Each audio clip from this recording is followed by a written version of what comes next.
Favorite quarterback in NFL history? I think Tom Brady's got to be one of them. Just what he did for my organization, what he did for the sport, what he's done for just the game in general. Just the winning, the success, the attitude he brought to playing this position.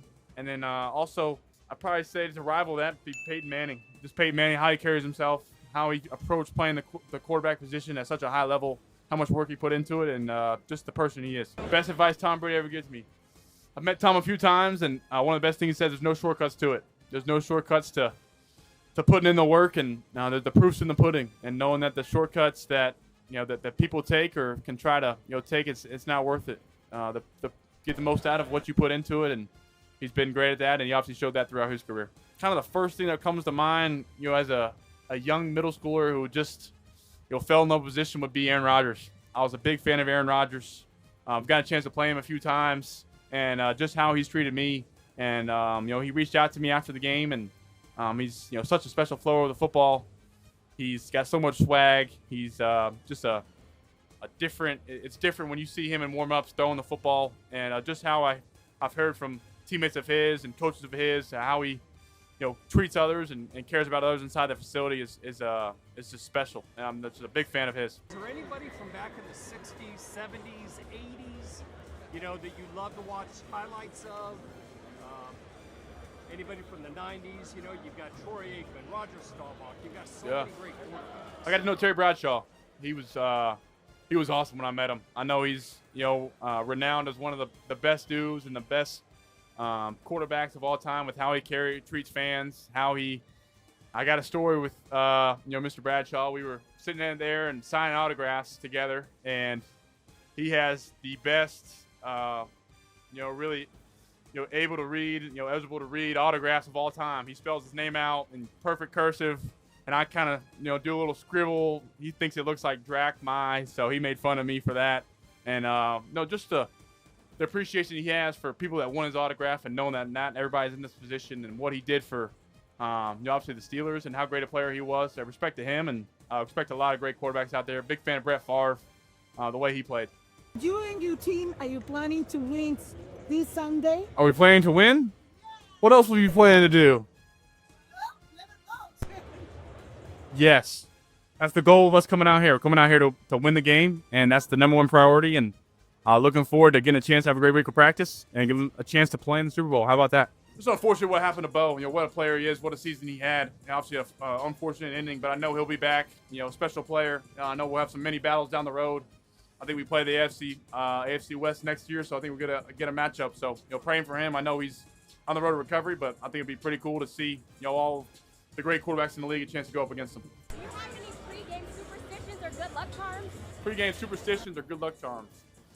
That's a good question. I think, I try to keep my warm-up routine the same, every week. I put my right shoe on before my left shoe. I put my left sock on before my right sock. Really, other than that, I don't really listen to music in headphones. I kind of just listen to what the locker room's playing, so who knows what that is. And then other than that, I try to keep the little things the same, try to eat the same thing. I don't eat very much on game day. Try to keep it light. And from there, just I stay in the same place in the national anthem. So, yeah, I got a lot of things I probably do, yeah. Drake's a great guy. I was able to spend a little bit of time with him at the Pro Bowl last year, and, he's a great guy. And Michael, his wife, is awesome as well.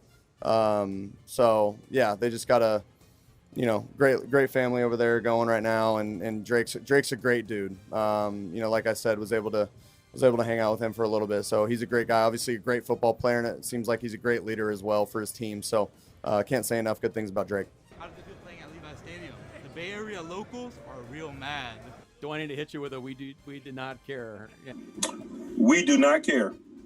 Yeah, we're here to play a football game. Where is it? Let's go play. New England and now facing the Patriots. Can you talk a little bit about what that means to you? Well, honestly, I haven't thought about it much. It's funny when you're a kid, you think about how important that is, and obviously I have a ton of respect for the New England community and all the Patriot fans out there. Shoot, I was one of them.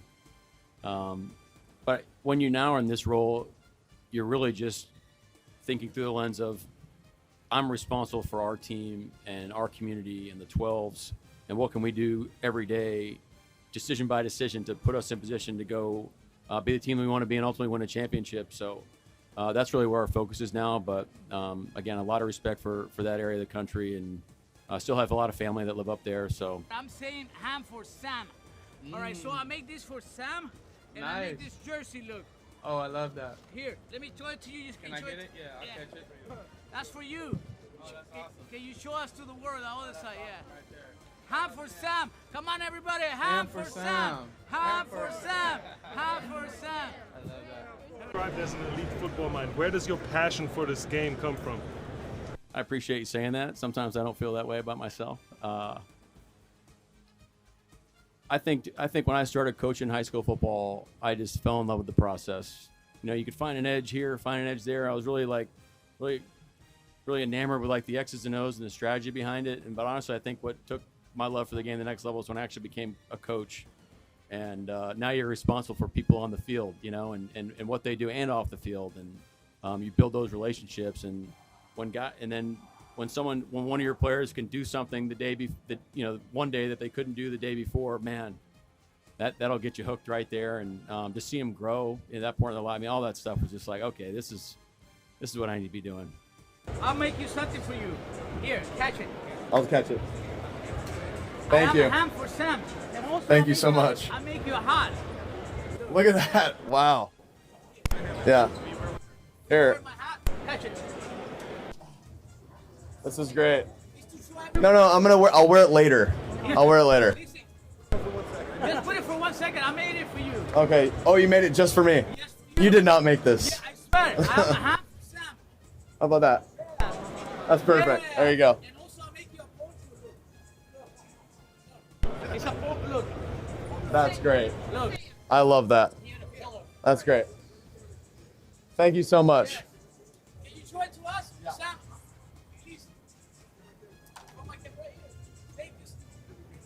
Thank you. Ham for Sam, everybody. Ham for Sam. Come on. No, you guys are good. You really don't have to do that. That's really nice. Thank you. You don't have to do that. Thank you.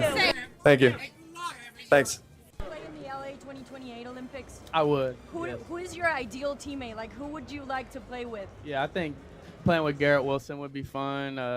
You know, a lot of my Ohio State Buckeyes would be cool. I think Tom Brady, you know, him coming back, maybe that would be awesome. I know you dunked on a ref, but if you had to dunk on one NFL player, who would it be? Dunk on one NFL player? Man, there's a lot of guys that could be up for that. To give you one, I don't know, probably CJ Stroud. I think that's I can do that. Ring? Is Cardi getting her ring? It's on the agenda, maybe, right? Right? I gotta get mine first, though. Which one of your teammates would you not allow to date your sister? What guy on this team would you least like to date your sister? And I might add, you're starting to be the runaway favorite for this. Well, nobody want me to date this, is it? I'm a great guy. Let me think. None of them. All that work that you put in, don't nobody care about the work that you put in and how many times that you fell short. They only care about it when you make it. So, or when you make it as far as that we made it right now.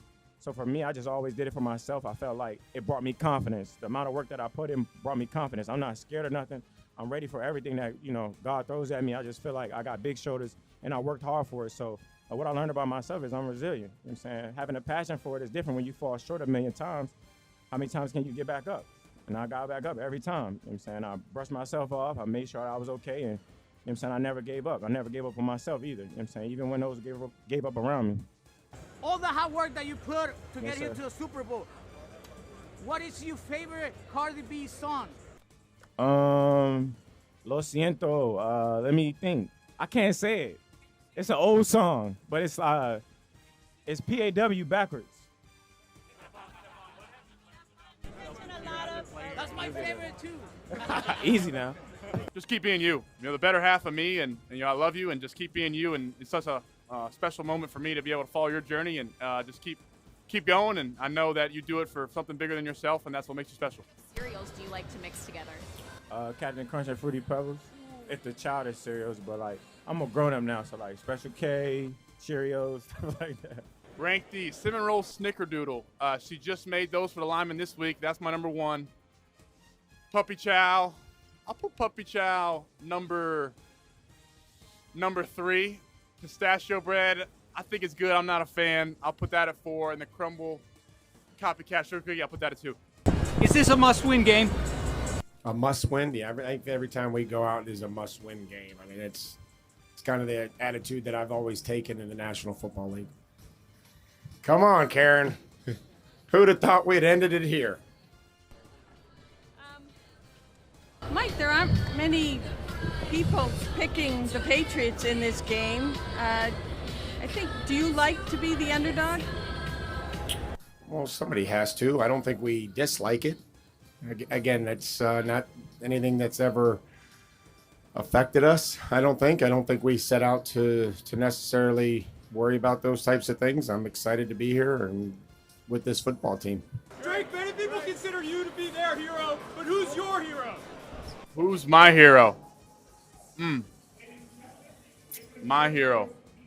I think my hero would be probably my older brothers. I think my heroes, just living up, growing up with them, having somebody, that's that close to me, kind of live their own lives and me to just learn from them and be the youngest brother and have the opportunity to kind of have something to chase. I was chasing my older brothers. They all had a passion. I was just trying to find a passion for myself that I could kind of, follow them and it happened to be football, and now I'm here. Well, Ben, your question may be a little misleading for everybody. Okay, so the Pro Football Hall of Fame is not in any way controlled by the NFL.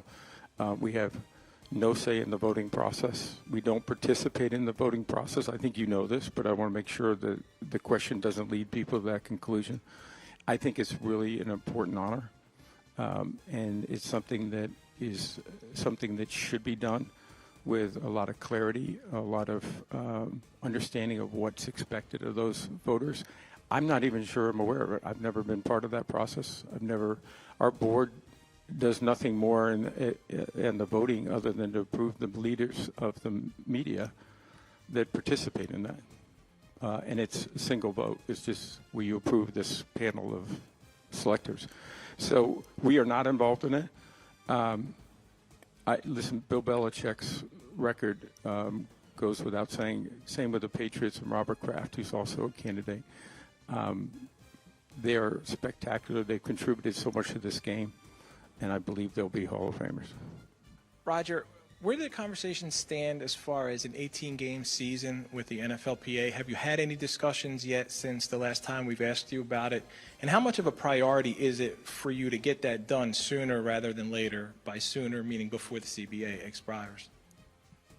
Well, we're fortunate we have quite a long CBA in front of us, but I think we have not had any formal discussions about it, and frankly, very little, if any, informal conversations. I've heard people talk about it in the context. It is not a given that we'll do that. It is not something that we assume will happen. It is something that we want to talk about with the union leadership. As you know, they're going through a transition, and hopefully that'll get solidified this spring. And as they determine their priorities, we are doing the same on the ownership level so that when we get together, we can address these issues together. Let me lay it out for you here. End of the fourth quarter, 30 seconds left. You guys are trailing. You're on the 1 yard line. Are you throwing it or are you running it? Best play available. It's the fourth quarter, 26 seconds left. It's second goal on the 1. You're down by 4. Are you going to run the football or are you going to throw it? Is beast mode in the backfield? Call him and get him in uniform and finally hand him the football? That's within the realm. That's within the realm of possibility. On the 1 yard line with 30 seconds left, would you run it or throw a slant? I think the more important question is how many times am I going to get this question over the next 3 days? If this comes down to a one yard line scenario, 20 seconds to go. We run it or pass it? I don't know. I mean, I'm kind of done answering these questions. 30 seconds on the clock. You're on the 1 yard line. Are you gonna run or are you gonna throw a slant route? Well, how many timeouts do we have? What's the situation? Do we have any timeouts? No timeouts? I know that's a sore subject for a lot of people, but we'll say pass.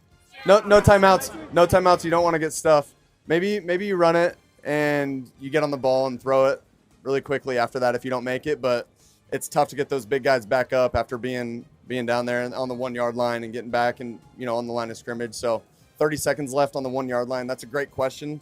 As a quarterback, I got to say pass, though. It's been 11 years since the Patriots and Seahawks last faced off in the Super Bowl.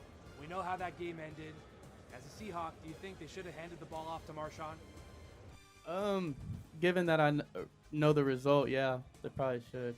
Drew Brees was an incredible quarterback. I was able to meet him briefly, after a preseason game that we played against them, and he's just watching his tape and the way that he, attacked the game as a whole I have so much respect for him. I got to know Luke Kuechly a little bit when I was in Carolina, and Luke always talked about Drew being the toughest quarterback he ever played against, because of just how much he felt like Drew was in control and he knew exactly what they were doing as a defense. And, there's so much respect I have for Drew Brees, just the way that, he's been able to, continue to mold his game and throughout the years. It's been amazing to see what he's been able to do. Well, it's changing hourly, but the one thing I do know is we have 9 games internationally. And we're excited by that. We're in 7 new markets. Australia, we're moving from Rio to Brazil. You mentioned Paris is a new market. We're going back to Munich. Going to be in London, of course. We just think, and we have a really big announcement from my standpoint is we're heading back to Mexico City in December, which I think is wonderful for our fans of Mexico. Well, they've been redoing the stadium for the World Cup. This will be a chance for us to get back there this December. We can't wait for that either. So I think it's the ambition that we have to be a global sport, but it's also the demand that we're having. We're hearing from cities all over the world that want to host these games and that really want to get more American football. And that's one of the things that we're really focused on. I always dreamt about it as a kid to play in this game, but when you're in it, and you're, for me, I was a backup in San Francisco, right? And then now I'm looking to go be the quarterback for the Minnesota Vikings. And it was like every single day I just worked on doing my job the best that I could and how can I get better for that next day. And I just, we always talk about it as a team, but I just stacked days. And, that's what I did. And now we're here. It's like you look up and you're playing for the Super Bowl. But again, like it's just the next game. And so that's kind of how I think about it. I never had this plan of getting back to this game or anything like that, but it really is awesome to be able to be here. But with these guys, with this locker room, it makes it even that much more special. If you weren't in the NFL, what would your job be?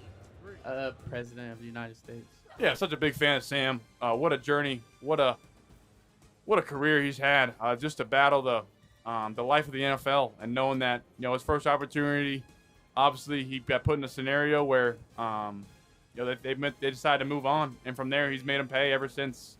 He's battled of not playing for years and being the backup to getting his chance and just making the most of it. It's been awesome to see just what this side of such a great story, the side of the league that people think that what makes the league so special. It's stories like Sam that just puts his head down, works hard. It's turned to one of the best quarterbacks in the league, and I've gotten to know him a little bit. He's a great dude.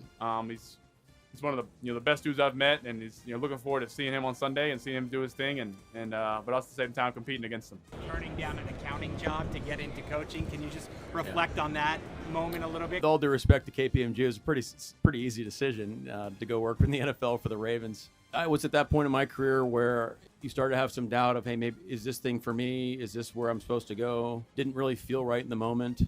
When God gave me this opportunity, it made a lot of sense. And so, when he calls you, you need to listen. All right, let me give a top three. Top 3 swimsuit cover? Top 3. Okay, I'll give Will Campbell's got to be on there. Will Campbell's my number 1 answer. Got to do Stephon Diggs. He's just his Sports Illustrated would fly off the shelves. And the actual number 3 that I think would be the real one with the best looking dude on there. Not trying to be too big of fans of them. Coach Raves, that's a good one. Coach Raves. But a serious one, Gonzo. Gonzo would be a good one. Would I consider myself as a quarterback 1 in fantasy? I think I got to say yes. I think so. I grew up playing fantasy football, was a big fan of fantasy football. I think why would I be a quarterback one? You said I was good this year, so I think, try not to, jinx it and hopefully be a solid quarterback in fantasy next year. I'd like to try to keep the same mojo. So if you drafted me this year, draft me again, because hopefully I was good for your team. Well, I've said many times 16 games, so that every team is playing a regular season game every season. I think that's an important mark for us to go for. I think we're well on our way. And hopefully, with the desire that we have from our side, but also the desire for people to have this in their communities, in some of the greatest cities in the world, are all asking, can we do this? And I think it's now about saying no. We don't have enough capacity or don't have enough inventory. And we're getting great reactions from our teams. They all want to play. Our players love it. One of the greatest things from last season was talking to our players and our coaches about how proud they were to be there and talk about the game, to help globalize the game. And they felt like ambassadors, I think, and they enjoyed the experience. And that's really part of it.